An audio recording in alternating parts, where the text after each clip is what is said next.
All right, we'll call the February 14th, 2022 council meeting to order. Do we have anyone registered for the open mic? We do not. Item 5, looking for the approval of the minutes. I move that City Council approve the Committee of the Whole minutes from 24 January 2022.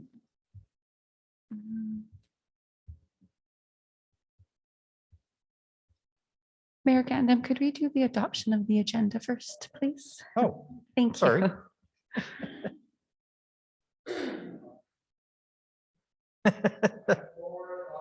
And, any additions or deletions? Councilor Lonsdale, you good making that motion? Yes, sir. Ready for the question? Those in favor? That was a rookie, first time doing a meeting. All right, item 5, approval of the minutes. Committee of the Whole meeting minutes from January 24th, 2022. Moved by Councilor Lonsdale. Any errors or omissions? Ready for the question? Those in favor?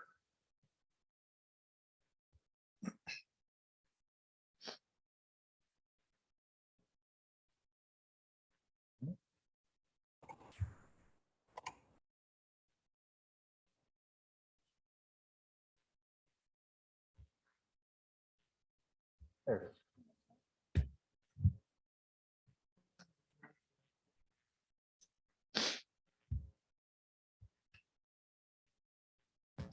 Councillor Blatz and Averly, do you need assistance?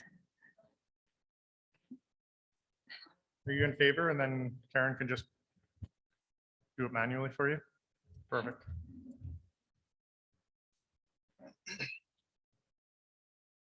Five B, regular council meeting minutes of January 24th, 2022. I move that City Council approves the regular council meeting minutes of January 24th, 2022.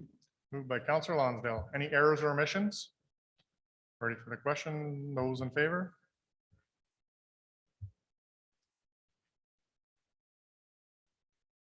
Here.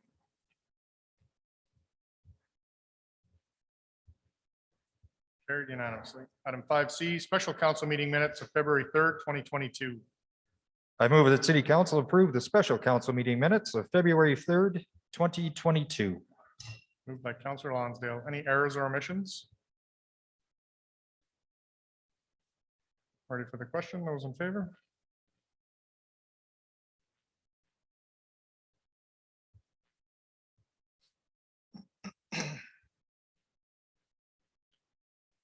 Also carried unanimously. Item 10, staff reports for information, council action task summary.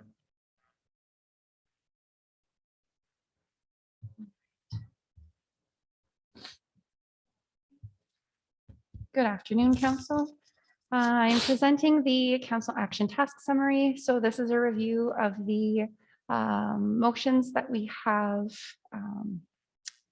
put forward from Council. So this just tracks ones from the last couple of years. So if Council has any questions, where administration is just asking that you receive this report as information.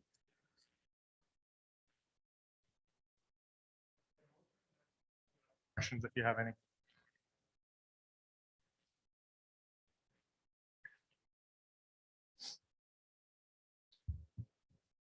I move that council accepts this report as information. Moved by Councilor Blatz. Any discussion? We're ready for the question. Those in favor?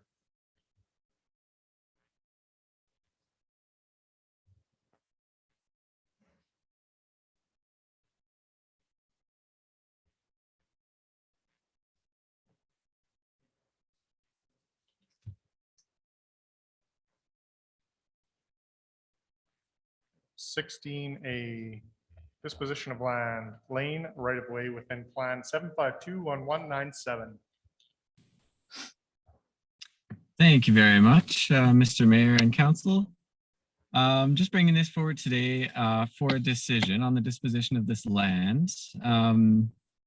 This is essentially just tying up a loose end from many years ago. This laneway within Plan 752-119, between Block 43 of that plan and Lot 2, Block 57, Plan 06 to 2415. So it's just south of Canadian Tire.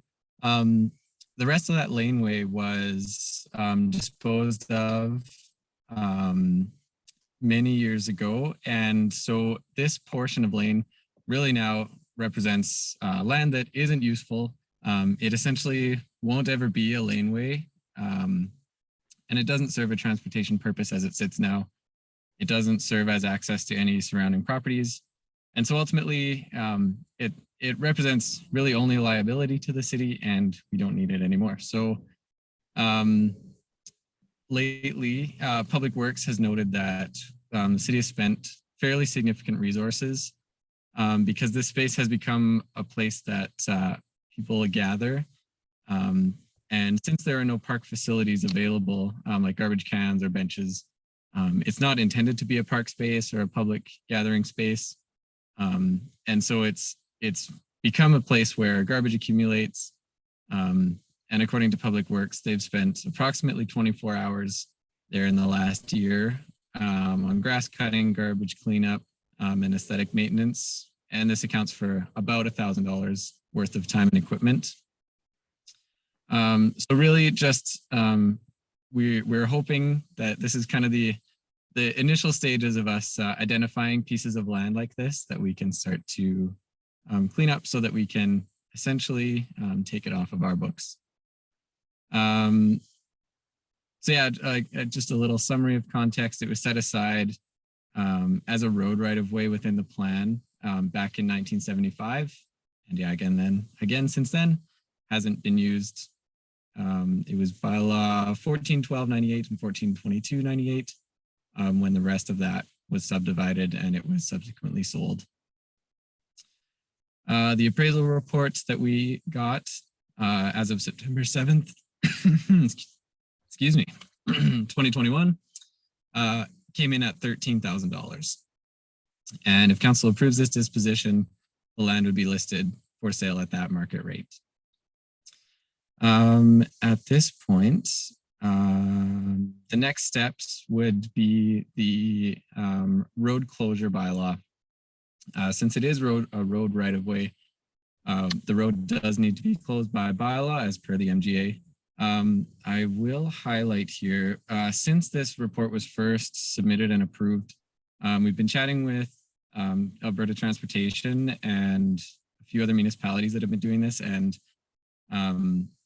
I think the best way to go forward here would be to have first reading of the bylaw, then host the public hearing, and then do the final readings. And so that's a little bit different than the next steps list here. So first reading, we would do February 28th, so next meeting. Then we'd host the public hearing on March 1st and do second and third readings on March 1st. So we could still advertise the sale as of March 14th, as is shown there. I believe that is all the information I have to present, and I'm happy to answer any questions you may have.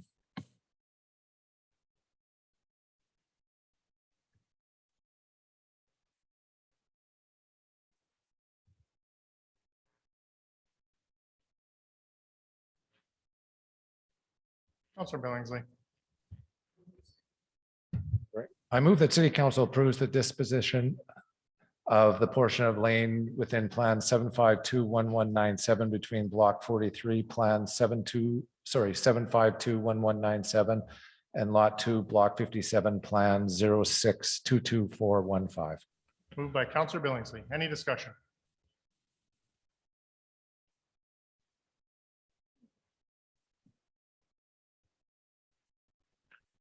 Councilor Nielsen. Thank you. Through the chair to Andrew. Andrew, could you tell me how the disposition of this property addresses any of the concerns about it being a gathering place, a collection of garbage, or anything else? That it doesn't seem to me that just by disposing of it, that those issues go away, or do they just become someone else's problem? Through the chair to Councilor Nielsen, you're right, this doesn't inherently remove that possibility the way it is now, but Essentially going through this process means that it would be available for sale. So if particularly, hopefully, if one of the businesses that is adjacent to it wants to purchase it and include it in their property, then we've done this process at least. And if that opportunity comes up, then we can just say yes to it right away. So we're just being proactive here. Thank you. And do you know off the top whether the addition of this footprint to either of the adjacent properties would be significant enough to warrant or allow more can containers? Oh, through the chair to Councilor Nielsen, I don't know that off the top of my head, but I can certainly find out for you.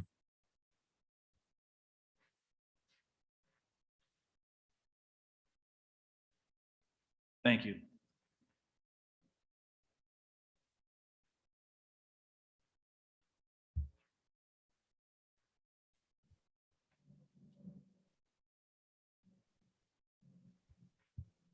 Anything further?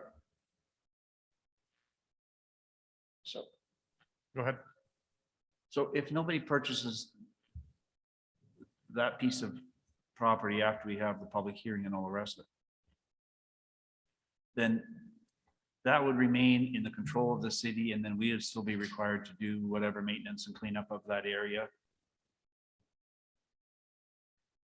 Through the chair, yes, that's correct. Thank you.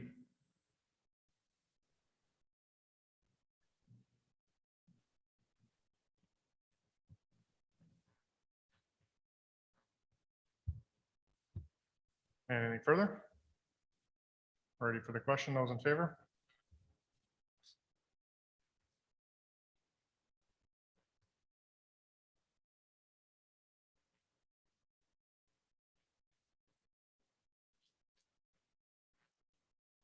Carried unanimously.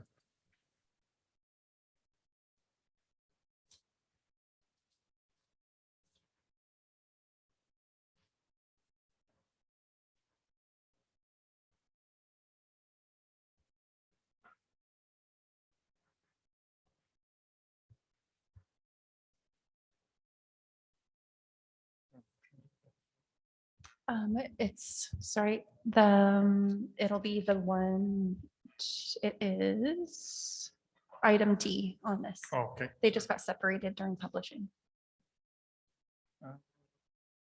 Okay. If you would like, we can adjust that on the agenda right now. It doesn't Or- matter. okay. Just,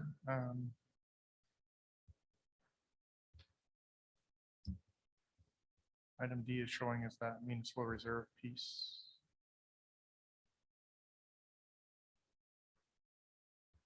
I want to say we're, yeah.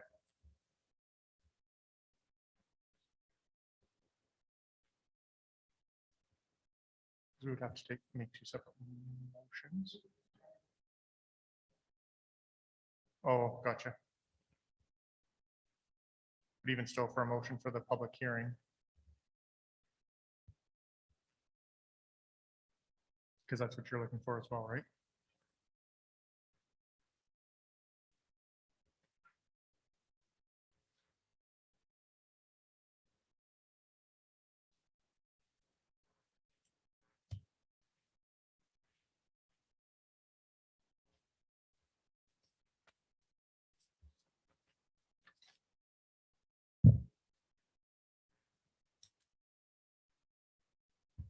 Through the chair to Andrew, are you looking for a public hearing announcement for this one as well?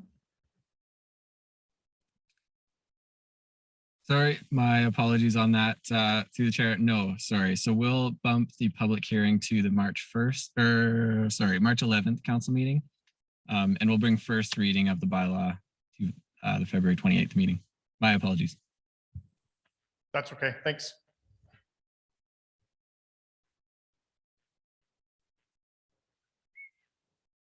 B 2022 request for proposal, property assessment services.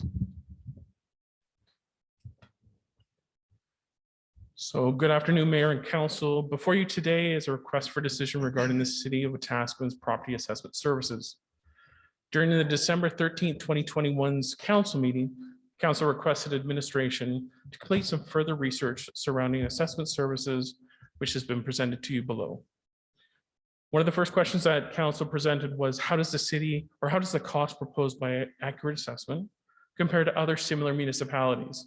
So finance and administration went out and we got some information from municipal affairs. So similar communities are charging the following amounts for both internal and external assessment services. Municipalities that use external services, cities like the City of Brooks at $128,000, City of Cold Lake at $130,000, Town of High River, $260,000, and the City of Lacombe at $107,000. Some municipalities actually bring all their assessment services in-house. And some of those communities are averaging somewhere between, the City of Camrose is averaging about $384,000 a year. The Town of Strathmore is averaging about $310,000 a year. The MD at Tabor is $372,000 a year, and the Town of Cochrane is about $587,000 a year.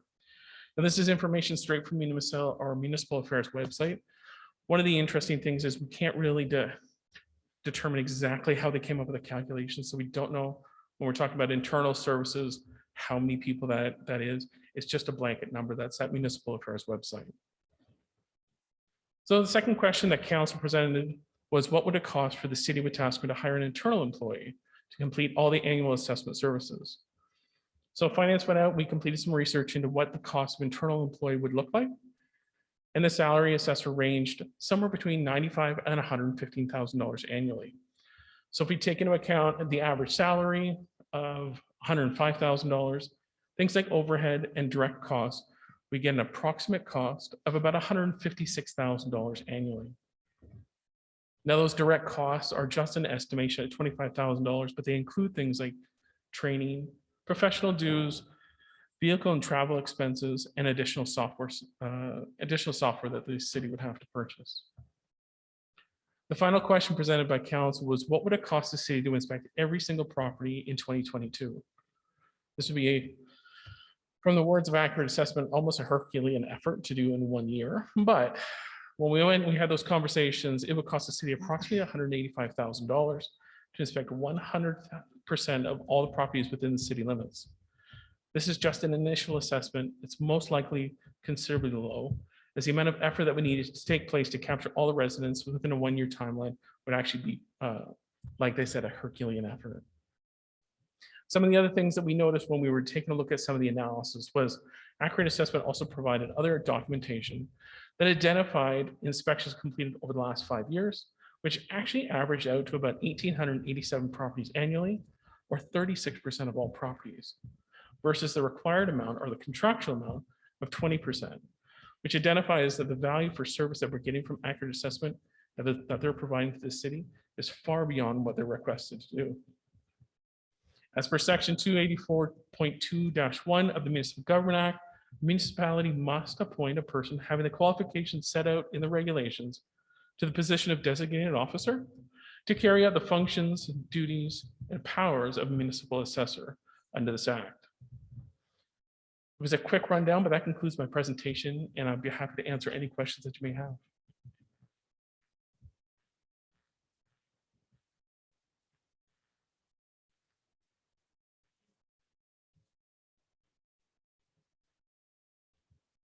Entertain a motion and then we can get into discussion.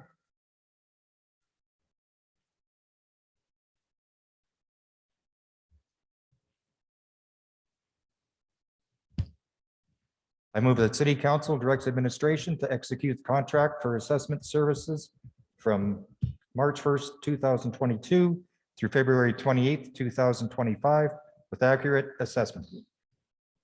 Moved by Councillor Lonsdale. Any discussion?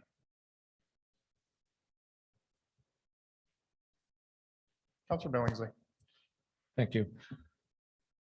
Through the chair to administration, over the last 5 years, has any data been collected of the people that had actually pulled permits to see if that actually increased the value of their homes? Do we know that the company that we were using use that data that they were given to increase the value of people's homes? Like, do they show the work that has been done?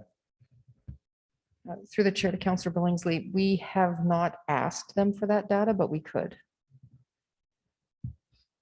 Okay.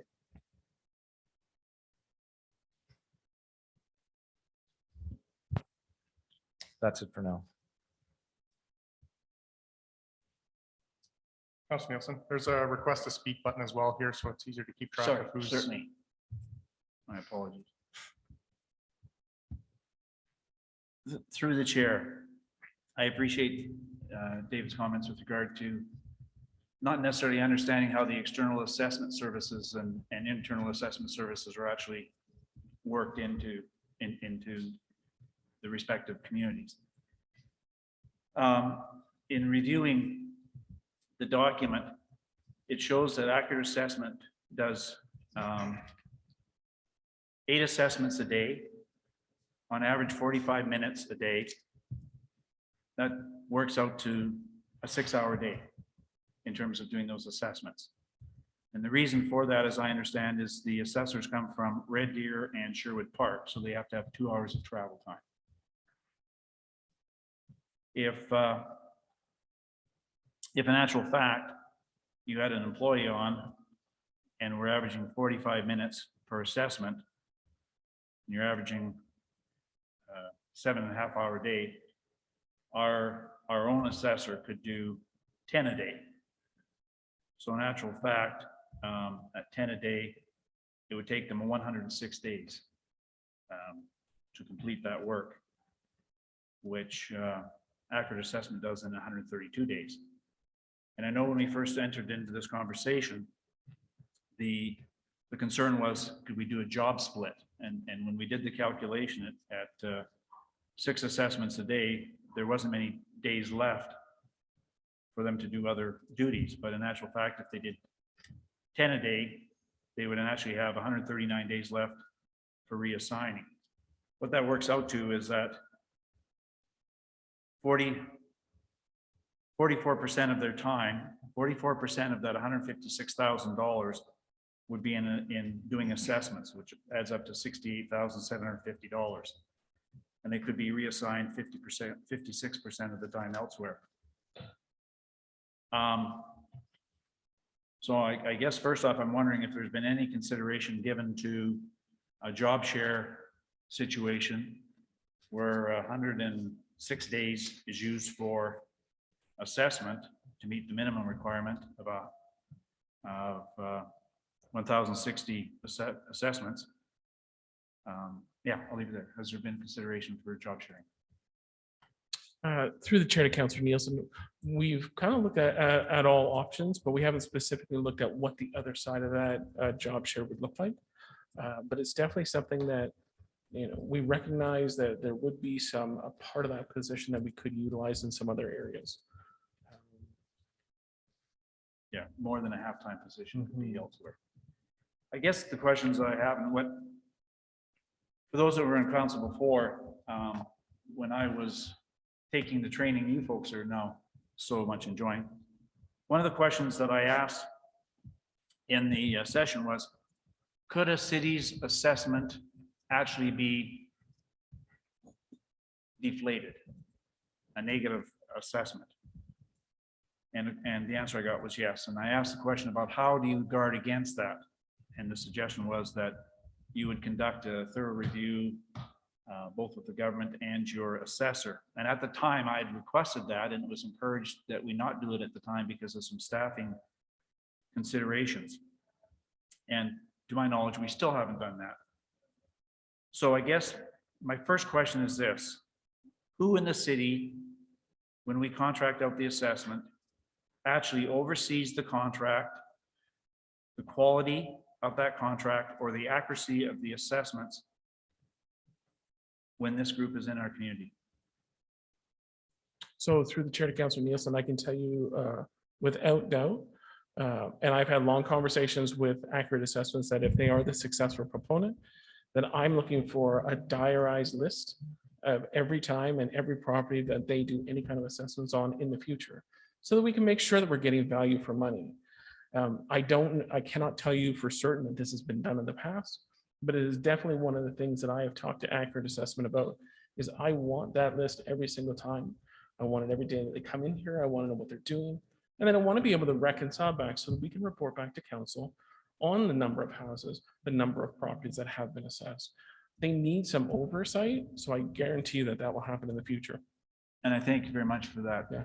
Because that's certainly one of my concerns. My other concern, however, is, again, from taking this course, which makes me only semi-smart. It'll make you guys much smarter, but I was only semi-smart in the process.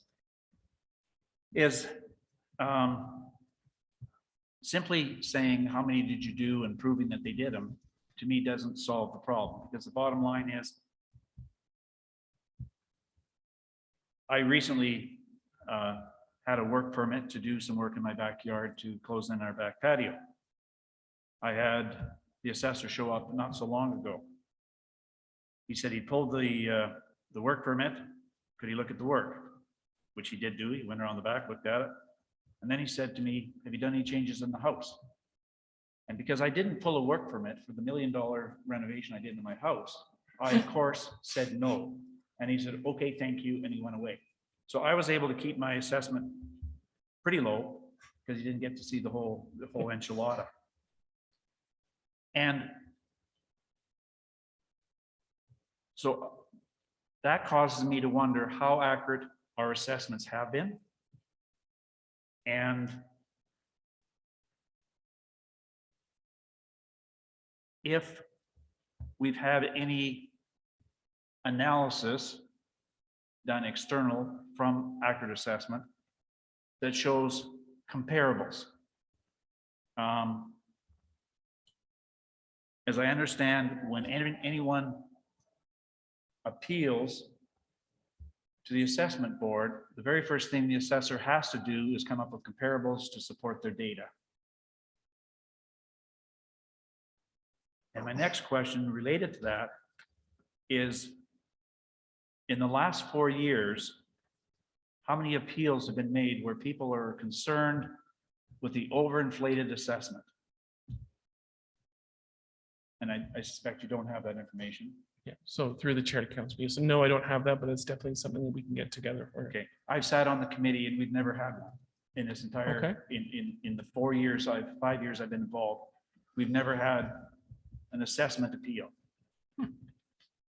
The assessment board has heard numerous occasions where there has been concerns expressed with their assessment, but they never reached the appeal board state because the assessor always deflated the assessment, so there wasn't a contestment. So while a good portion of our income in the community comes from the tax base, which is assessment, I've got grave concerns that our assessments may not be accurate, may not have been accurate for years. We've not done any checking. We've not done any, and I'm not being critical of anybody who's here now.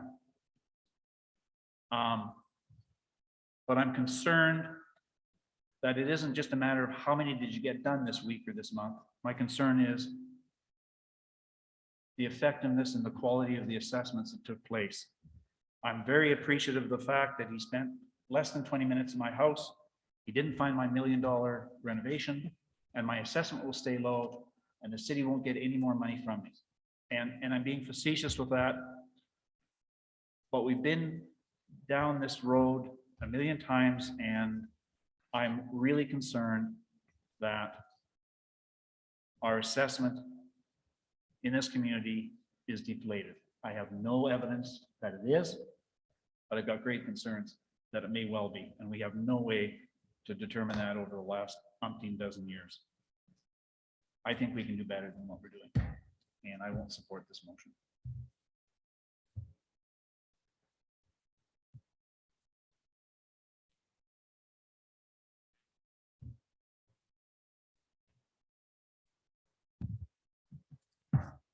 Councillor Billingsley. I share a lot of the same concerns that Councillor Nielsen elaborated on. I guess if we look at the contract that we had and we're what we're looking at, and if Accurate was willing to go into and reassess all the homes, I certainly would like that taken a look at. Or if we do it on our own. But as you said, I have grave concerns of the accuracy of, over the last 5 years, of the assessments that have been done. A drive-by, in my opinion, it doesn't suffice.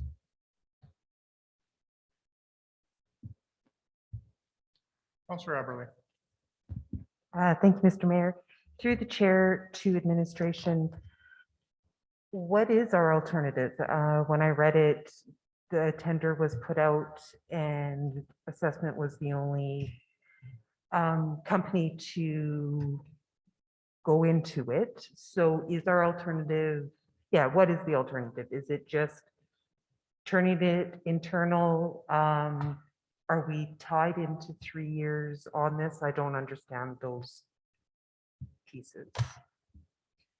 Through the chair to Councillor Everly, I was actually just trying to talk about that. So it's legally required. We have to have an assessor, and because we don't have one, our suggestion would be if council wants us to look at retendering this or a different avenue, that we approve this contract for 1 year and then revisit whatever the direction of council is during that year. Because we don't have enough time right now to, unless we hired somebody in the next 2 weeks to be an assessor. Now, having said that, yeah, no, that is our only option right now. And if I may, within that year, if this was to be put forward, does council have the ability to speak more directly, as Mr. Reynolds was saying, to assessment, to accurate assessment, what we're looking for, the come back to council with what's been done, or because I think one of the things Councillor Nielsen said was we're looking for a quality over a quantity, right? And making sure that they are being done, so that is our sort of move forward, is the quality in that year. Is that, because I don't understand, is that something that is doable, I guess? Through the chair to Councillor Everly, we can make the contractor as accountable as we want to. And David and I have had a number of discussions on what we're going to do to make sure that the concerns of council are being addressed. It's just, I understand what they are. I've talked to David, and we've started the process with them to make sure that they are being held accountable. But again, it's to the quality is based on the price. So what they've described, what David's described is the level of service we're going to get for this price point. Oh, okay.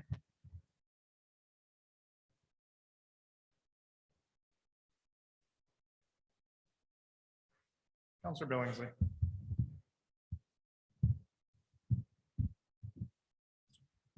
Through the chair to, I guess, administration, I'll say. So this will be a 1-year contract then? Is that, as the motion reads? You would have to make an amendment. Okay. And is there anything in the negotiation of what we're paying to reassess? I couldn't see it unless I missed it. More properties, an actual walkthrough of properties. Has that been the discussion that has been made to Accurate? So through pardon me, through the chair to Councillor Billingsley, that is not part of that contract, but they do offer a service where they do send out surveys to people, and then they go and they actually do on-site interviews with residents of whether it be commercial or residential houses. So there are other avenues that we can get them to expand on. Like Sue said, or sorry, like the city manager said, we can kind of do whatever you think is appropriate in getting the best bang for taxpayer dollars. So yes, if we want to have them do more inspections internally, we can just have that more front end into the contract. to follow that up then, how quick, if this does not pass, how quickly and how easily is it for administration to hire a city assessor? And is that? Oh. I'm going to delegate. Sorry. Through the chair to Councillor Billingsley, the recruitment process takes somewhere between 1 and 3 months right now.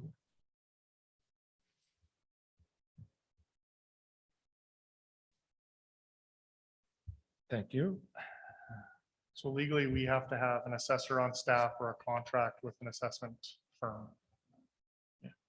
Correct.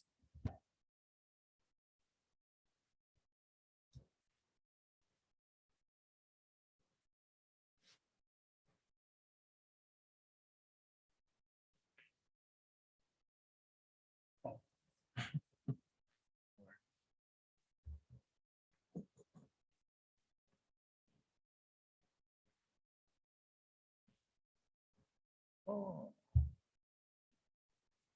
Where did you see that?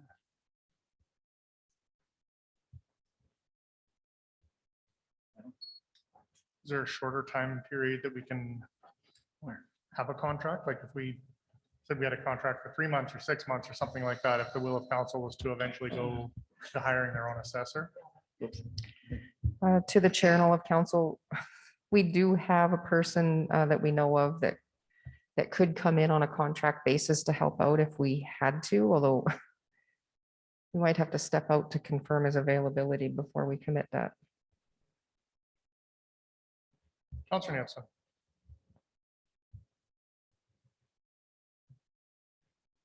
I understand the need to have somebody, both short-term and long-term. And obviously from my soliloquy, I've got real concerns long-term. I would like to make an amendment to the motion. I don't know if that needs, if it's a friendly amendment or not. I don't know what the amendment is, so I can't tell you if it's friendly. I'd like to amend it to a one-year term period to do two things. Oh, no, I'll just leave it there and then I'll speak to it. Okay, so to the amendment, changing it to a one-year term. Any discussion? Go ahead. I would support a one-year term. It doesn't handcuff administration. It gives administration an opportunity to work with accurate assessment to ensure a higher quality assessment and also give administration time to consider other alternatives for a longer term. Councillor Elliott, are you speaking to the amendment? Okay, go ahead. Regardless of the term, the question about building permits, that could be included in this one-year contract, could it not? Like if there's a building permit taken out that they inspect that property. Further to Councillor Nielsen's question about going inside the home, the assessor has the right to go inside the house and inspect. That is part of the government laws that say that. And I did pass the course, Wayne. He's got new information and he can't wait to share it. But anyway, the assessor is allowed to go in the house. And if they aren't allowed to go in the house, if you say no, then they base their appraisal on what they think is in there. And usually that's higher than what you actually have. So I think that we could maybe have more inspections in this year and allow accurate the opportunity to prove themselves to us if the other alternative that's presented doesn't work. So I'm in favor of the 1 year. Councillor Aberley. Thank you, Mr. Mayor. Through the chair, I think to Mr. Reynolds, as we were talking about, if we want more, we're going to have to pay more. So is that part, does that need to be, go back if we do take on even the 1 year term, to go back and negotiate a price? Because that could change what we think is going into what we're paying accurate. Yeah, so through the chair, Councillor Everly, definitely if council comes forward and they wish to have a one-year contract, we would then take that back to accurate assessment and get a revised statement of account to see what that would cost the city. And one more, if I may, would that still keep us within this, where we need to have an assessor on staff? If we're still working out the contract, does that still keep us up to date with what we need to be? So through the count or through the chair to Councillor Everly, we would have the qualified designated officer on staff, if you will, as part of the city. So yes, we would still be in compliance Okay. while we worked out any kinks for after the 1 year and through the 1 year contract. Yes. Okay, thank you very much. Councillor Elliott. Thank you, Mr. Chair. Through to administration. I don't see why that would be an extra duty. That is the assessor's job, is to assess the home, whether it be from the inside or the outside. So why would that have to be an additional cost to us? It may take more time, yes, but I don't see why we would have to have another group of people coming down to fulfill that duty. Thank you. Sue. Through the chair to Councillor Elliott, it's not necessarily a different group of people, it's just a different price. So the contract is written that they will do a certain task, a level of service, and that does not include going into 20% of the homes every year. They don't go in unless we specifically ask. So, you know, this year we asked for a couple dozen. They've gone into those couple dozen, but other than that, they would just do their normal drive by, pull the permits, do the comparables, that sort of thing. So Anything further to the amendment? We're ready for the question. Those in favor?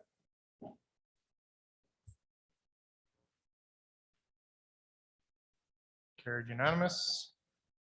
Back to the original motion.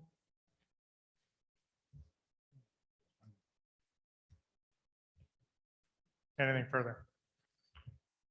I'm trying. There we go. Councillor Billingsley? Thank you. Through the chair to Sue, have we got any data back on those couple of dozen? I don't know what you want to call it, home inspected. through the chair to Councillor Billingsley, we just chatted about that today and we're expecting that information hopefully today or sometime this week. And in the contract that we currently have and have had for the last, I don't know how many years after we've been using them. Was there anything in that contract that allowed, obviously what I've learned today is that they're allowed to go into anybody's houses, but were they going into anybody's house? And was there anything in the contract that said you must go into 5 people's houses this year or 50 people? Was that in the contract prior? There was nothing in the contract prior. It simply said that they were going to do 20% of the homes each year. And they did go into houses, but it was usually either at the request of the municipality or if they couldn't quite tell from the drive-by or aerials or other things that they looked at, they would get reports sometimes that no permits were being pulled, but work was being done. So it was usually in collaboration with the municipality that they would go into those ones. Thank you. One last thing. If this does not pass, does administration have the ability to be compliant with the government? Like, does administration have the ability to be compliant? Like, do you understand what, in other words, have we pigeonholed ourselves into that we basically have to go in this direction? Yes, unless we can confirm 1 or 2 of the people that we know out in industry right now that might be able to come in and help us. If we did not get this extension, then we would be non-compliant. Thank you.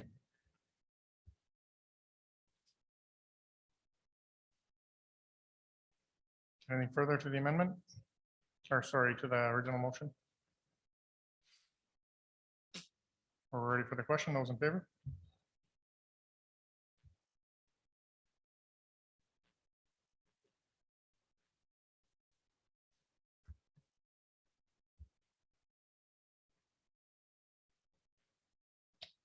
Carried.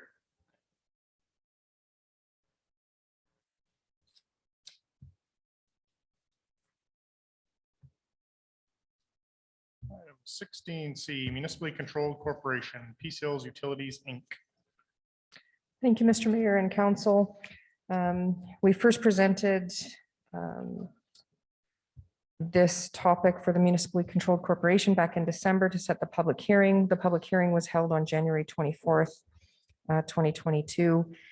Council subsequently had a special council meeting thereafter to discuss questions and answers that arose from the public hearing. And so we're in front of you today, looking to get approval for the business plan and the unanimous shareholders agreement.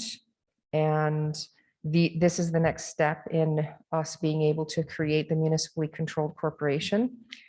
And we have attached the business plan and the unanimous shareholders agreement and all of the previous resolutions as information. We'd be happy to answer any questions.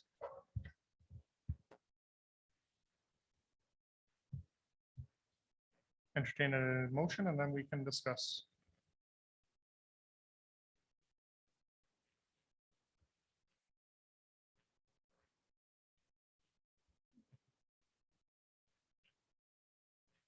I move that city council approves the business plan attached. Moved by Councillor Nielsen.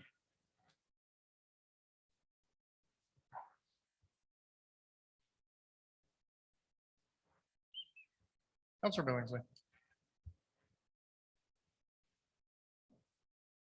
Through the chair to council, on Friday, might have been Thursday, the city manager and I had met with Minister Wilson, pleading our case as far as this project. He listened.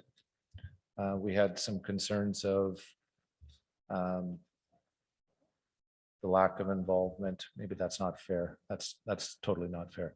But that we still need some help. Minister Wilson did request that we table this item because he knew that we were meeting today and it just did not give him enough time to be able to possibly come up with other solutions. So I'm bringing forward now, I guess that this motion's on the table, I guess. Point of order, just not to Yeah. cut you off, but can we get through any of the questions, discussions, and anything else like that? And if it's council's desire to table it, we do it after we get through the discussion. So, and I guess that's my, Once the motion to table is on, that's the only vote. Nothing else can be said about it. And then It's it's done? either tabled or it's not. so So if this, there is a desire to table this, let's get through the discussion and then get to a tabling motion if that's what you desire. but there's a motion already to approve it. Correct. But because there's a motion on the floor right now, right, Yes, to accept that if you table it now, we can't have any discussion regarding this motion. okay, So fair, if- fair enough. And yeah. I guess just want to know It's that, it's just procedural. Yeah. So get through the discussion and then absolutely. if the will of council, then we can go that route. That's fine.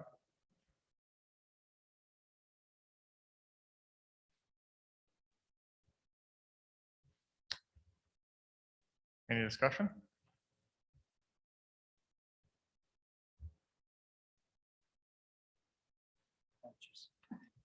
Okay. Yeah, drag it down. I get it. Seems crazy to drag it down to his hand. There. Councilor Nielsen. Thank you. My apologies. It's a generational thing, sir. Through the chair to Sue, in the documentation, it talks about 53 million construction. It talked about 100,000 for legal consulting, 200,000 a year for staff charges and directors' fees, 700,000 for engineering, and 200,000 for accounting, legal, third-party consulting. So does that bring our total borrowing to 54.2 minus what we got from the provincial government? Are we borrowing all of this? Through the chair to Councillor Nielsen, the 53 million is all inclusive. We just had to break out all the different pieces for the business plan to be considered So appropriate. that's incorporated in the 53. Thank you. Correct. And in terms of director's fees, what does that mean? So the board of directors, typically a board of directors, they get paid, not a salary, but a small amount. So considering the board of directors would be the operator that we have, the funder and construction company that's part of it. And then the rest of them are either city staff or city council. That money would be used to potentially offset salaries within the budget. So And it's when like you an talked about administration fee, Staff charges, what would that comprise of? just that. I mean, if we decided to, as the board of directors, give the two outside people $10,000 or whatever it is, that would be those charges. And then the rest would be for the remainder. If you were to have 9 board of directors and you had 2 public in there, you might want to give them an honorarium for sitting on the board. And if council wished, could they actually appoint non-councillors to sit in their stead? So for example, could we contract Joe Schmo, chart accountant, to sit on the board on our behalf, to monitor the financial operations of the MCC? Through the chair to Councillor Nielsen, city council has the authority to put whoever they want on the board of directors. My only concern would be not giving up a voting seat, but give them a seat, so long as they were not voting members. The whole purpose of keeping 100% control of the corporation is that the city/council has the majority votes. So there could be somebody sitting with a non-voting Correct. privilege. Yep. I guess the reason I asked the question, Sue, is that this is all new territory for us, and it's certainly not new territory for the other shareholders. And I want to protect our interests as best we can. Further on in the document, under lease of city property, it talks about upon expiration and termination of the lease, the facilities will transfer back to the city. So it talks about facilities. My question is, will other assets like reserves, equipment also transfer back? And where would that be stated in this document?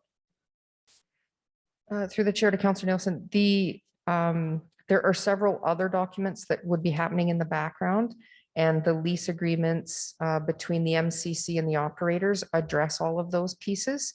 So these are the high level documents that dictate what goes into those really long legal documents.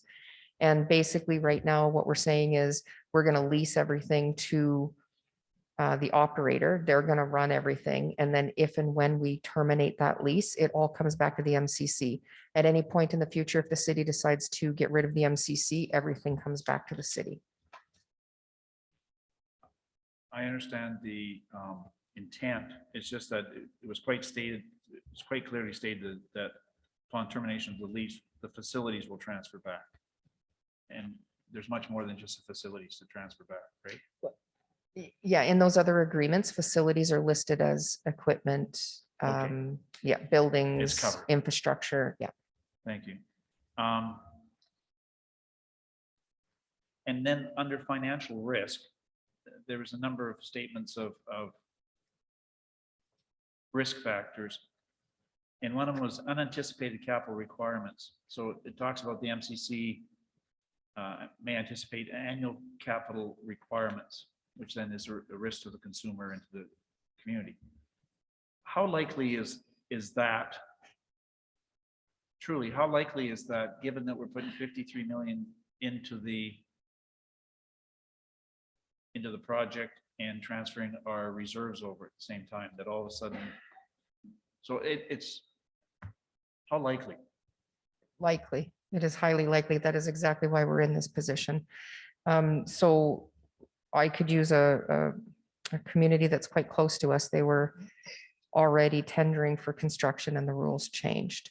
And so they had to go back and renegotiate. So right now, do I anticipate any other changes in the next 5 years? No, because we have the most stringent effluent requirements in the entire province right now. But 5 years from now, when they get done updating all of their documents, there is a real possibility that they could come back and say, hey, at your next renewal, you're going to have to meet these ones. And our next renewal would then be in 2028. Okay. And also under financial risk, it talks about financial projections. And it talks about the management budget. The management's budget may not have been audited and may be material inaccurate.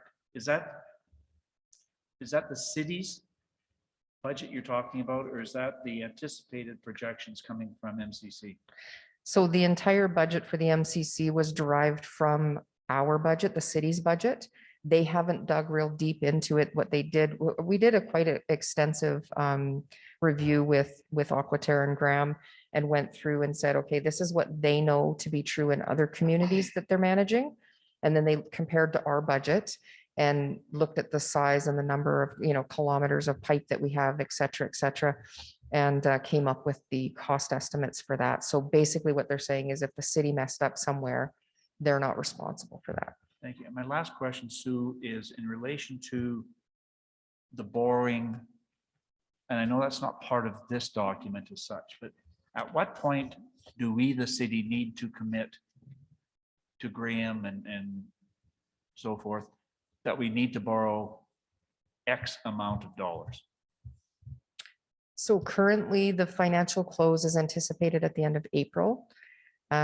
We would need to let Graham know as soon as possible, but any monies that came in up to the financial close could change the terms and conditions. Once we have the financial close, then it becomes a question of, as per our previous discussion, if we want to pay down something sooner, there's a penalty. So in relation to that, then, in terms of my question regarding the more we put in, what is the impact? And I know that information is coming forward to us, but who crunches those numbers? Do we crunch those numbers, or is that potentially the operator that's crunching the numbers? So for every $5 million we decrease the debenture, it would change resident utility rates by X dollars. So I apologize again. I did send the email shortly after this council meeting started. So we have a model that's been running that the team's been using to kind of run through the different scenarios. So without running it through the model, just really high level, for every $1 million that we do not have to borrow, we would save approximately $50,000 annually. And so it works out to about $1 per month per ratepayer per $1 million reduction, if that makes sense. It's in your email if you have to read it a couple times, because that's a mouthful. So hypothetically, then, if we put 10 million in more, then it would decrease our ratepayers' costs by about $10 a month. Correct. Thank you. Councilor Billingsley. Thank you. Through the chair to Sue. So what's the time frame of the structure of the MCC? In other words, putting a CEO and actually hanging a sign on the door saying Peace Hills Utility. Like, are we talking April 1st? Are we talking not until the doors open up? Like, where are we at with that portion of it? Through the chair to Councillor Billingsley, at the pace we've been going right now, we anticipate that if the MCC was to be stood up this week, that we are approximately 6 to 8 weeks out from being able to stand it up. There's documents with the lawyers. We've not wanted to move on some of those documents just in case council doesn't want to go this way. But once we did get direction, we're probably 6 to 8 weeks to get everything fully registered, all the legal documents signed, and the funding is anticipated at the end of April. And to follow that up then, when is it that council, if this goes forward, when is it that council decides what that board of directors looks like? Have you, in your mind, probably within the next 30 to 60 days, I would guess? Is that fair? Yeah, for sure. So the unanimous shareholders agreement in draft form was attached in all of the presentations that we've gone through. We have talked a little bit about making some changes to the structure. So in section 2.01, it talks about appointment of directors. We had 5, and I had suggested we change that to 7. So at any point between now and when we sign this is council's and administration's opportunity to make any changes to this. We would need council to approve the business plan first. And then once the business plan is approved, then you pass a resolution to let us incorporate the MCC. When we go to incorporate the MCC is when this unanimous shareholder document has to be completed. So we could potentially be ready in about 2 to 3 weeks to be registered. So we would have only a couple of weeks to finalize the details on this. Thank you. Councillor Elliott. Thank you, Mr. Chair. Through to the city manager. The government mandated that this is for wastewater only, not for our water, just for the wastewater, correct? Through the chair to Councillor Elliott, that is correct. So then the effect on somebody's water bill will only be on their wastewater. The way that the rates were calculated, so at the end of the business plan, there were draft utility rates. They based them on our 2020 utility rates. And they did kind of an average. So it wasn't necessarily one for water, one for wastewater. They looked at the entire operation because when administration first looked at opportunities on how council could fund the wastewater portion that we could not afford, we originally were going to recommend a P3 that only dealt with wastewater. But then through the accountants and the legal departments, we realized we had to give them access to the home. We did not want to create 2 separate bills. And so because of that, we decided to move forward with turning over the entire utility system. So the billing, the rates are attached there and they're slightly different than what we have right now. But they've divided up the pieces of the pie differently than we did, but the pie is still the same size plus the wastewater treatment on top of it. Does that make sense? So 60% of the bill will be for water and 40% will be for wastewater. They've done it slightly different than that. That's Okay. what our current is. So right now, we currently have about 60% of your water and wastewater portion of your bill goes towards water, but that's because we fund storm capital out of there. So the MCC will not be managing our storm system. So they will be slightly different than a 60-40, and it'll just be water and wastewater. And is there a possibility that the government could come down and mandate changes to our water as opposed to our wastewater? They could come in with some new standards for our water? That's pretty unlikely. Okay, that's, Yeah, okay, so we're safe on what we're going to do with the wastewater will probably carry us for quite a considerable amount of time then. correct. Okay, thank you very much. There's a proposed flat fee for properties not connected to the water system. We don't currently have that. To the chair, we do. We have several different fees because we have some people that are on well water, some people that have septic systems, and some people that have leaching fields. So we have a different rate structure for each of them currently. Okay, so this would not include like commercial and residential vacant lots. It's just people that aren't currently getting water from the city. Correct. So the federal government lowered proposed standards for coal mines. And I know this has nothing to do with the MCC, but something in our advocacy efforts that we move towards. So they're lower standards if you're making money, but higher standards if you're a municipality. So it's not about the environmental concerns, it's more about the dollars and cents.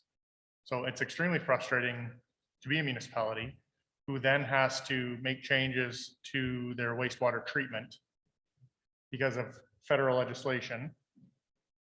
We get told that we can lower our effluent emissions if we fence all farmland along our dry creek. So it's not all of our effluent that is the problem, it's communal. If we were making money, we would have lower standards. But instead, we get to spend $53 million on a wastewater treatment facility with the upgrades to meet legislation that isn't equal across the board.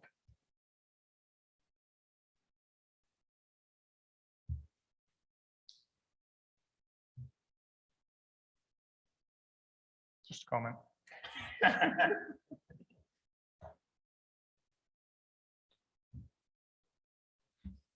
Anything further?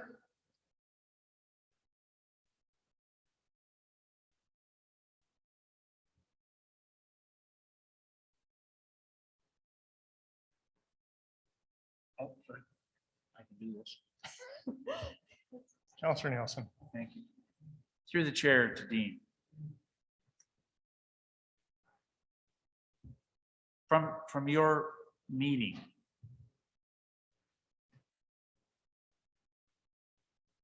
what was the rationale for requesting holding back on moving forward? Was it a monetary thing or was it an affluent standards thing? Was it both of those things? Can that be discussed? Both. It was talked about possibly changing the limits of the effluent, as well as dollars. Having said that, whether or not Minister Wilson has the ability to change Minister Nixon's.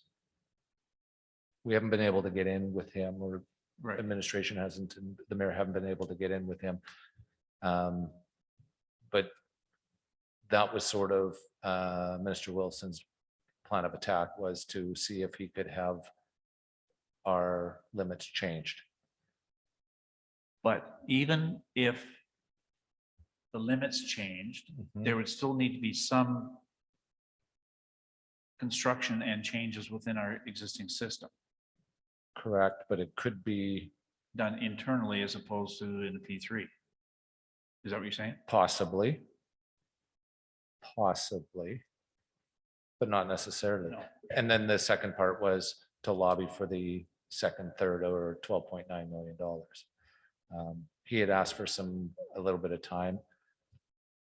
If the amount that we release change, that we're allowed to release change, then that would be really big. But I'm not holding my breath on that. But anything's possible, I guess.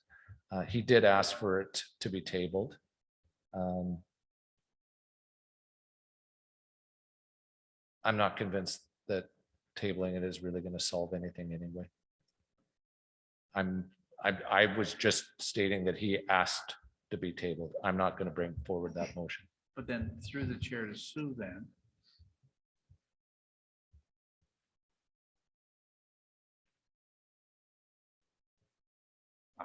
I would tend to agree that the chances of a singular minister changing this kind of stuff is pretty slim.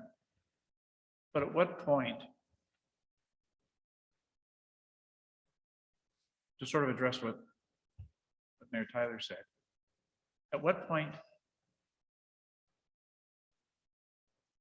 do you make it a political statement, a community statement?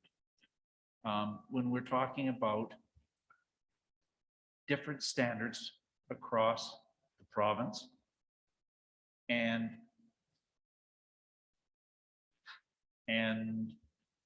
we're being asked to solve problems bigger than just our own.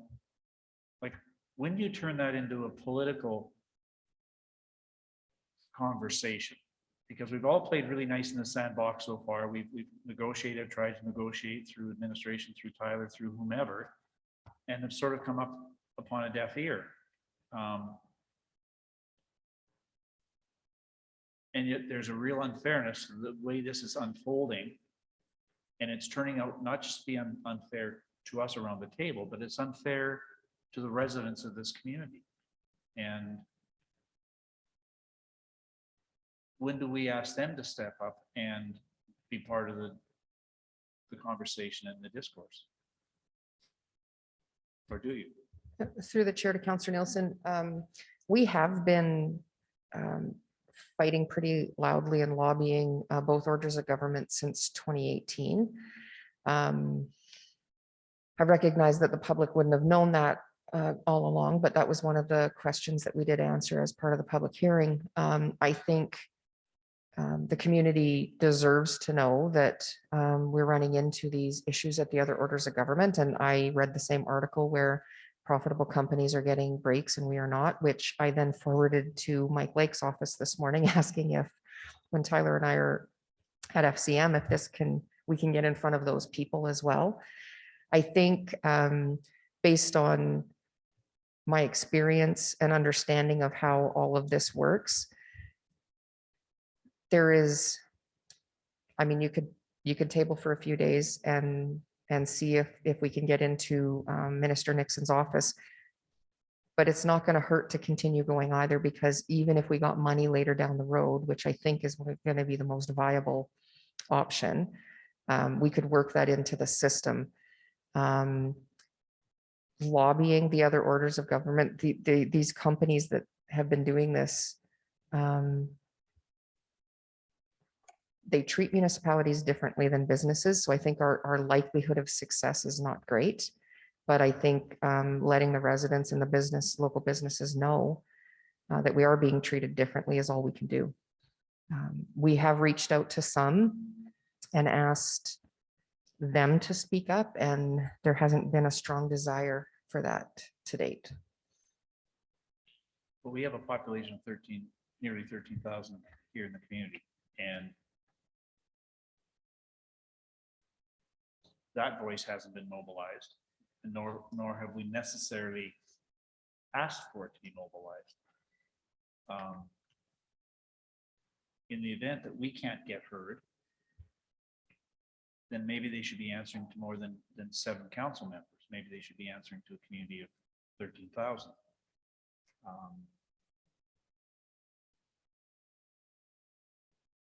And I don't know at what point you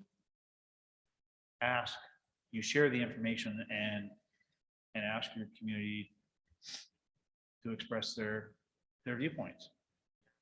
I gotta believe if Rick Wilson got 5,000 emails or letters on his doorstep on a Monday morning from disgruntled city residents, the level of urgency might go up a notch or two, or maybe not, I don't know. Yeah, they get about 2,000 emails a day in the minister's office. We did develop, as part of a communication strategy, a template letter potentially for citizens to send off. Our concern with this, in speaking with our government relations group as well, is that once city council goes down that road, likely all doors will be closed. So this government has a history of not responding well to that type of lobbying. So, which is why Deputy Mayor and myself tried one last time to try and get into Minister Nixon's office. But if they're closing the door now to us, having the door closed more doesn't change anything down the road. And I'm not saying that we jump on some kind of political bandwagon right now, but I'm not so sure, for me personally, that mobilizing your residents is necessarily a bad thing if we can't at least get a toe in the door. My concern then would be, it's not this issue, it's the next one or the one after that and the one after that, that we go back to the provincial government for. And I appreciate that. I appreciate that, but what that does is it puts the power always on the other side. And we're asking to be heard, that's all. Anyway, I'm not really contesting with you because I don't disagree that there's concerns down the road. But how many times you stand up and just get knocked down and say, well, we don't want to create a bigger issue. So I do hear you. Anyway, I'll keep quiet. Councillor Everly. Thank you, Mr. Mayor. I'm just going to take this chance for my own soliloquy, if possible. I'm all for continuing to lobby the government to try to reduce this for our taxpayers. And I'm all for trying to get the community behind us to help in that lobbying effort. I am new to looking at the entire MCC. I've been trying to read it and understand it as it's going forward. And as the community spoke to me, I don't see another option. I don't see, as we talk about tabling, we've brought up many times, if more money comes in somewhere, somehow, as we go forward, yes, there'll be fees that we have to pay, but we can reduce that for our taxpayers. And as we sat in our strat plan and talked about being leaders in environmental leadership and stewardship and doing that, I also sometimes feel that that's lost, that yes, we're being forced to do it, and yes, it is a cost, and that's why we try to reduce the cost. But the project itself, I can stand behind looking after our affluent, and I don't want to be judged on it's good enough for somebody else. I want Wetaskiwin to have that image and that pride in ourselves, even as we spoke to the community vision, that we're in tune with our land and that we're a part of it. So with that being said, that was just really where that program is. And I don't want to get bogged down in other people are forcing us to look after the environment. I want to embrace with all of the stuff that we need to try to make this as cheap as we can for our community, but know that we are actually moving forward on many more levels that we want to. Thank you. Councillor Elliott. Thank you, Mr. Chair. Just a couple of things.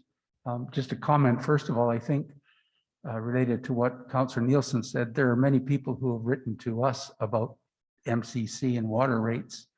I think those people could send letters to Minister Wilson. They seem to be picking on us, but we weren't the ones who made the rules. So that might be a good thing for people who were getting off on berating us. The other question is, Mr. Chair, and I don't know if this is through to the administration, but okay, so municipalities don't have much of a voice because we're not making any money, but could Aquaterra, or have they lobbied on our behalf with the government? Because they are a company, correct? And they are a profit company, for-profit company. So I'm just wondering if they have lobbied the government. Through the chair to Councillor Elliott, they have not. They are an equivalent company to, say, an EPCOR. So they come from municipally owned shareholders, and they would fall into the same category as we do. Thank you. Thank you, Mr. Chair.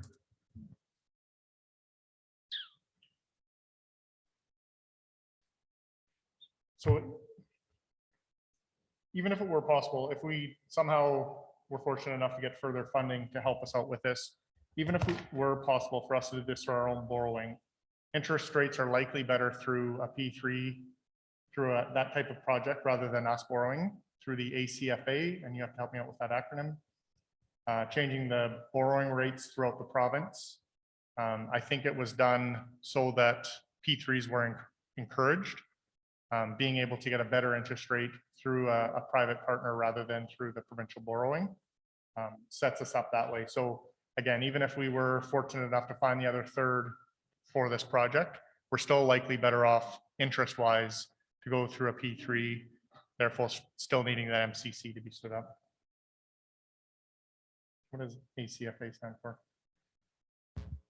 Mr. Reynolds, do you know? That's the lending company for Alberta. Alberta Something Finance Association. Yeah.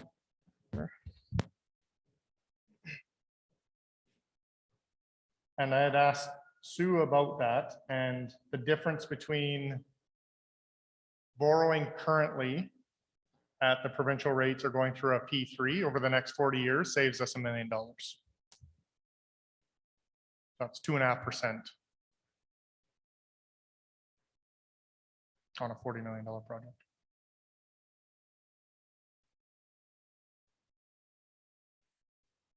That's it. That's all I got for math today. Anything further? We're ready for the question. Those in favor?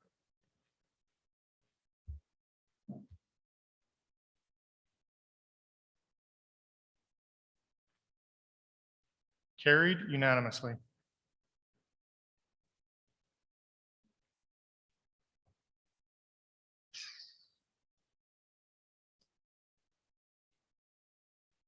(16D), disposition of land, portion of plan 8721. Sorry, Mr. Mayor, there was one more motion there.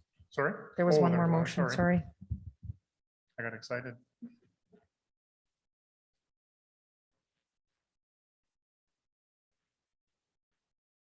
Oh, sorry.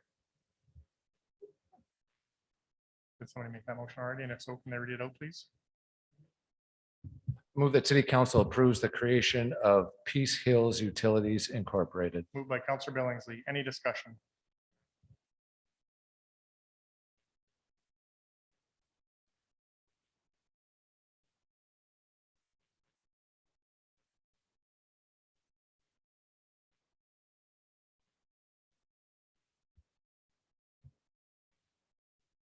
And just so that it's clear that the creation of the MCC or Peace Hills Utilities Inc.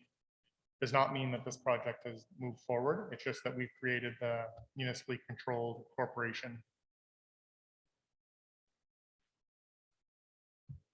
We're ready for the question. Those in favor? Also carried unanimously.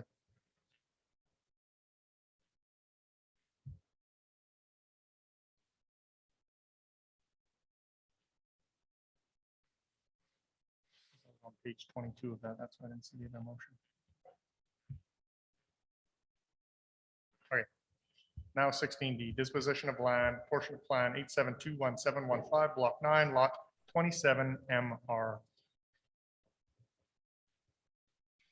Thank you, Mr. Chair. And actually, Councillor Nielsen had a question regarding item 16A, which I can answer now, if it so please the chair. Please. So the quick answer is no, it does not change the number of intermodal containers that would be allowed.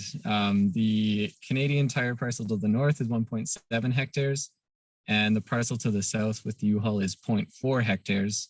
Current rules are on the C3 district, they can have 1 per hectare. And so adding that chunk of land to either of those parcels wouldn't bring it over the hectare mark. So it doesn't change the number of intermodal containers that would be allowed. Thank you.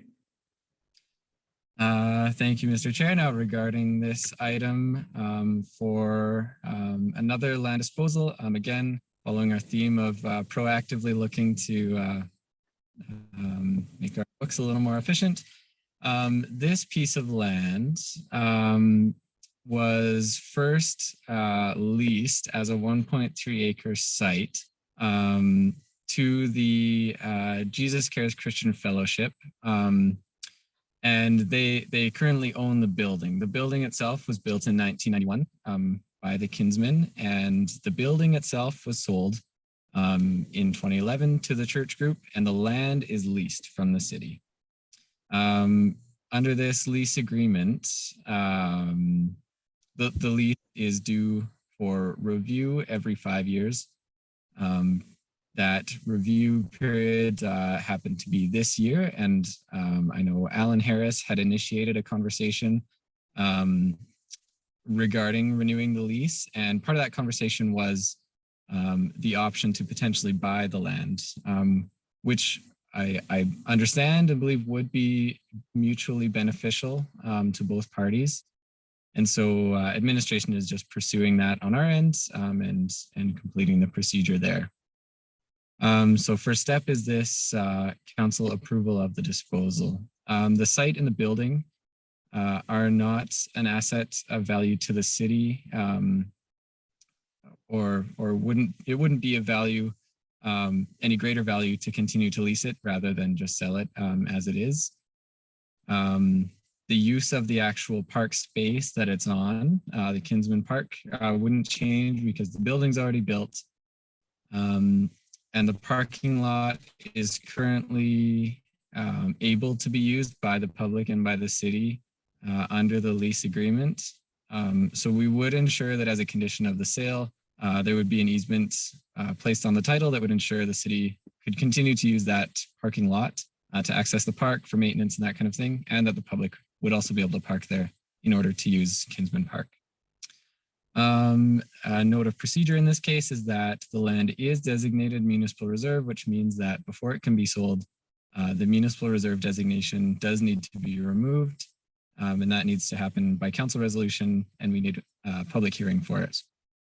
So the proposal is that public hearing would be held next council meeting, February 28th, and that the designation removal could happen at the same meeting.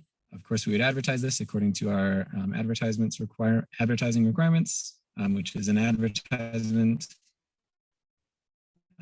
at very minimum on the city website as of February 18th.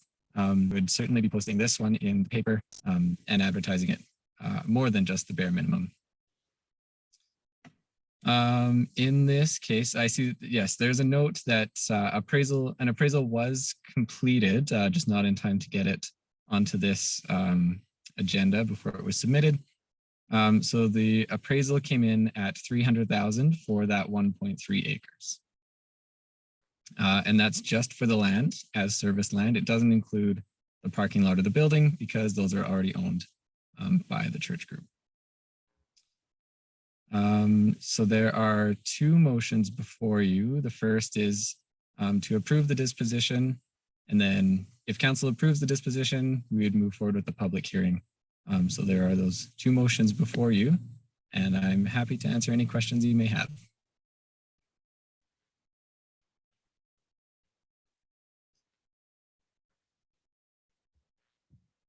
Motion number one. I move the city council approves the disposition of the 1.3 acre portion of plan 87211715, block 9, lot 27 MR as shown in attachment 1. Any discussion? Go ahead. Sure. Okay. Who do you want me to? Sorry. I gotta find the document now. Sue, what happens to the dollars that are raised through the sale? Where do they have to go? Through the chair to Councillor Nielsen, any monies received by the municipality for parks need to go into a reserve used for parks in the future. Is that correct, Andrew, or is there more to it? Yeah, through the chair, that's correct. So it's parks or school uses, essentially. Sorry, parks or what? Parks, public recreation areas, school board purposes, School or board, to yeah. separate areas of land that are used for different purposes. So the message I have here with regard to this is the land was provided by the developer as park space for the entire quarter section. This will leave that entire quarter section short 1.5 acres. So the resident is saying, what will the property end up being zoned as? I'm assuming it will stay the same. Yes, through the chair, it will stay zoned as urban service. As the church is an institutional use, that is the zone that use would be allowed in anyways. And then what happens if the church decided to divest themselves of that property?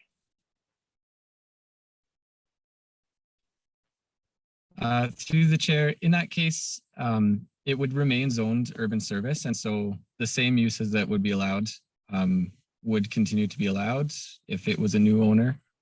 And then, yeah, the funds that would have been made on it could go towards either improving Kinsman Park or a park elsewhere in the city. And so the loss of that 1.3 acres to that park space, because it would be sold, would additional lands then be added onto that particular remaining lot or plot of land, or would those dollars be potentially transferred out of that neighborhood? Through the chair, we currently don't have an overall park strategy that would dictate what those funds would be used for. There is the potential that land could be added because land directly to the east of the current Kinsman Park is farmland right now, slated for development eventually. So there could be an equivalent 1.3 acres added to that hypothetically in the future. I will note that the actual, though it is designated park space right now, it's not functional park space because it is a developed building and a parking lot. So yeah, use of it currently as a park space is limited. And my final question is, in a public hearing, would the neighborhood who was through the developer granted this park space, how will they be engaged in what happens to quote their park space? Yeah, through the chair. I guess ultimately it would be through the advertising. And so our current proposal is to advertise this on the website, on social media, and in the paper. But if council so wishes, we can certainly send direct mail outs to the neighborhoods or to the neighborhood that is deemed to be most impacted by this. Yeah, Or I'm sorry. as council. Yeah, no, I misled you there, I guess, but I guess if they said, if the community said, hey, we would like a walking track, or we would like some playground equipment in lieu of more space, how do they make their voice heard to council? Just through the public hearing? I see. Yes, through the chair. Currently, yes, I think it would be ultimately through the public hearing. And really the way this would play out in the end is, as the city manager mentioned, the money would go into a fund, and then ultimately, ideally, we'd have a park strategy that would determine where spending would be. And so that park strategy would certainly include any public input like that. And so we could identify in the strategy, you know, we want to invest in walking trails at this location, or better park space, or a basketball court, or something like that. Thank you, Andrew. Councillor Billingsley.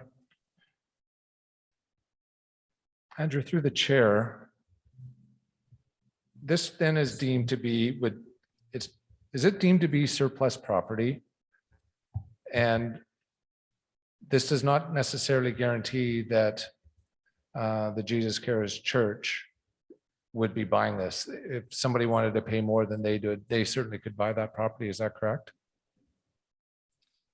Through the chair to Councillor Billingsley, yes, it's my understanding that this would be advertised for sale to the general public. I don't know if there is any right of first refusal there. So yes, that being said, actually, I guess I should defer maybe to someone who does know that answer. Thank you. Through the chair to Councillor Billingsley, administration has given the church the first right of refusal on this because we have the existing lease, the building is there. If we were to cancel their lease and sell it to someone else, they would likely have case to come back to the municipality and charge for moving of the building, purchase of the new land, et cetera, et cetera.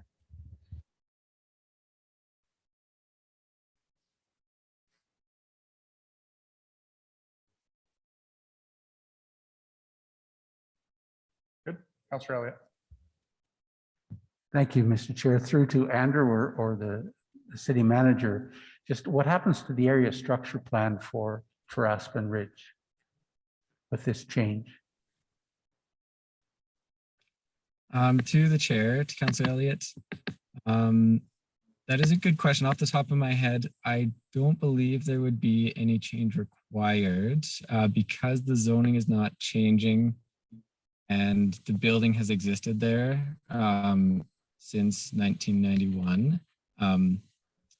But your question is a good one, and I can take a deeper dig into that if you would like me to. Yes, if you could just bring it back to when we have the public hearing even. Certainly. Okay, thank you very much. Thank you, Mr. Chair.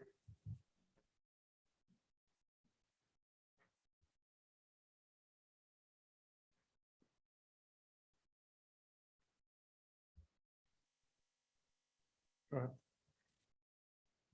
Councillor Elliott, could I get clarification on what exactly you want Mr. Shell to bring back to the next meeting? The question that I received was what happens to the area structure plan for Aspen Ridge if this becomes, we lose the municipal reserve label and that's taken out of the park space. I think part of the confusion here is that they never had the park space. Like it's been developed for 20 some years. So by allowing the building to be put there and the parking lot to be created back then, the decision was essentially made to remove it from the park.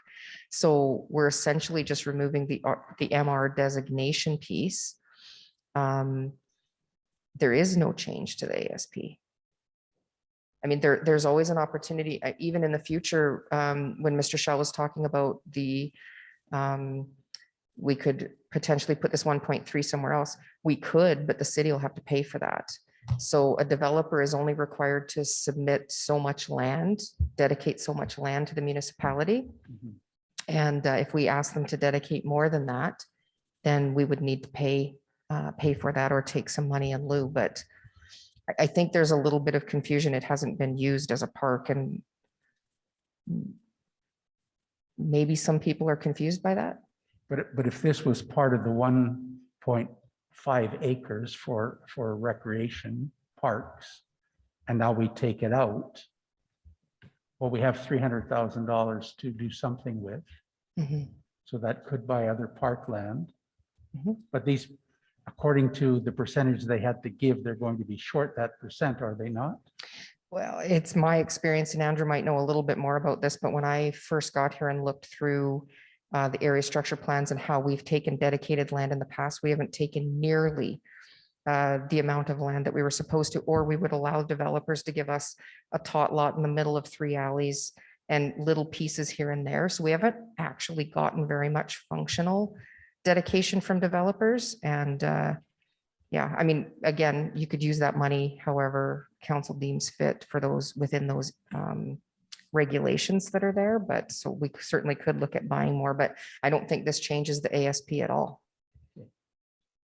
Thank you. And if I may clarify to the chair, actually, and I'm realizing, why didn't I notice this? It's actually the park space is not within Aspen Ridge. The Aspen Ridge area structure plan covers directly to the east. So the undeveloped current cultural land there. So this Kensington Park is not actually within Aspen Ridge area structure plan. Councillor Nielsen. Thank you. It's been answered.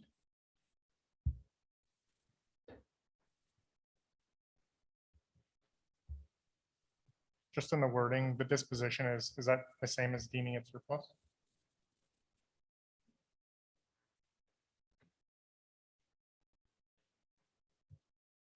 Anything further?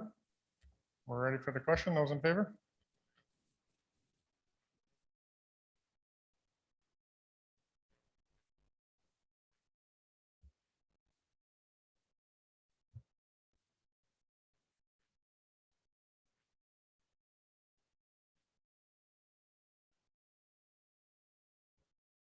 Councillor Lonsdale, Councillor Billingsley. Perfect. Emmanuel. Carried unanimously. And the public hearing motion.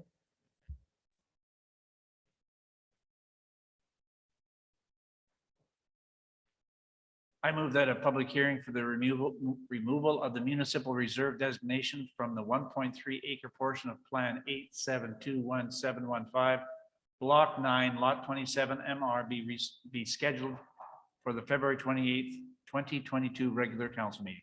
Moved by Counselor Nielsen. Any discussion?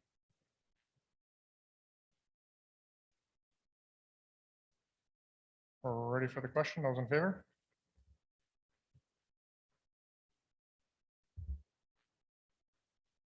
Carried unanimously. Item 16E, rescinding policies.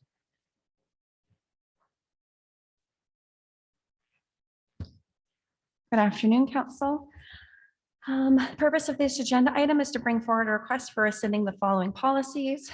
Since I published the agenda, I would like to make an update for the ones that I would like to rescind. And the ones that I would like to rescind are CO-007, public hearings and procedure, CO-010, municipal census, CO-020, FCSS fees and schedules and procedures, CO-024, disposal of surplus property procedure, and MU-001, street and park tree care. And the reasons I'll go through that are outlined in my report, I will do it briefly. So the public hearings and procedure is addressed in the updated council procedure bylaw. The municipal census, this isn't something that the city has typically done in the last few years. So unless directed by council to conduct a census, the city will use the federal census data. The disposal of the surplus property procedure, this policy was revised in January 2021. The procedure at that time was just not rescinded with the previous policy. And the FCSS fees and schedules and procedures, that is recognized in the FCSS agreement that we have. And then the street and park tree care, this policy was replaced when council approved CO-015, urban forest sustainability policy. So that is my ask. And if council wishes to redirect administration in any way, they are more than welcome to. That is the end of my report at this time. Thank you.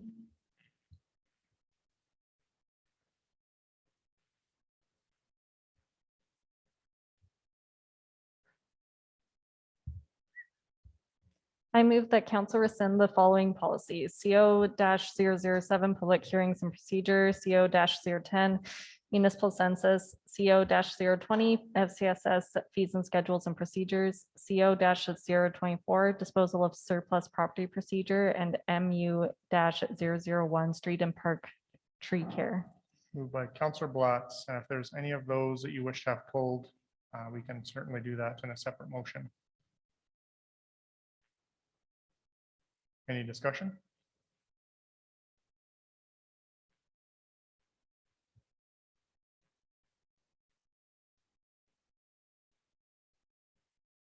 We're ready for the question. Those in favor?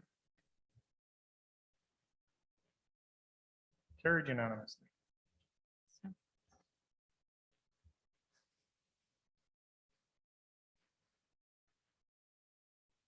Item 16F, subdivision and appeal board members. Awesome. We recently put out another ask for SDAB board members, and I did not receive any applications leading up to the February 2nd deadline. I'm asking to extend until March 2nd. And we do need a full complement of the board. Right now, we have a minimum, but if we could have, supplement and have the full 5, that would be best for scheduling. So my ask is for council to direct administration to pull a call out for further applications to the SDAB board, with applications closing on March 2nd. And that is the end of my report. I would move that. Any discussion?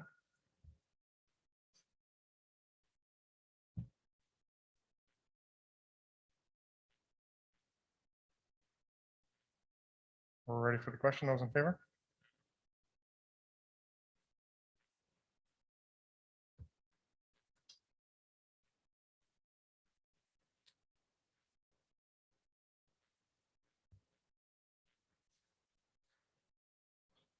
Before we adjourn,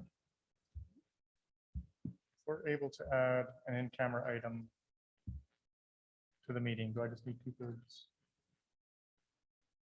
Okay. I'd like to go in camera regarding personnel, so I just need 2/3.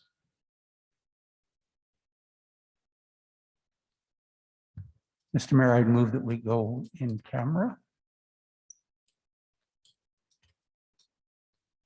What section? I don't know.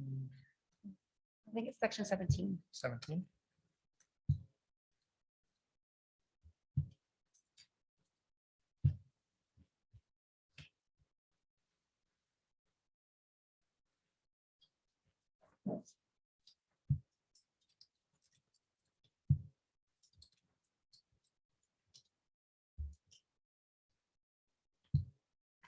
Any discussion? We're ready for the question. Those in favor? Opposed? I'm not opposed. We can take a 5-minute bio break.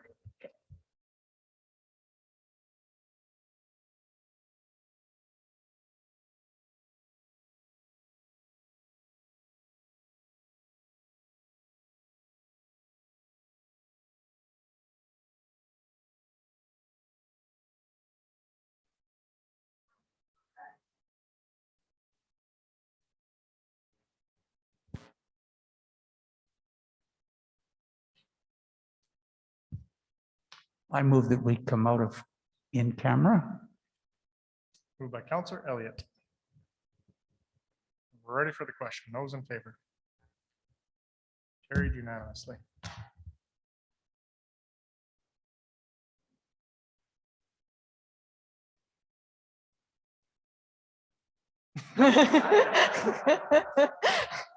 I move that we adjourn. Moved by Counselor Blatz. Those in favor? Carried unanimously. Thank you. Happy Valentine's Day. Happy Valentine's Day.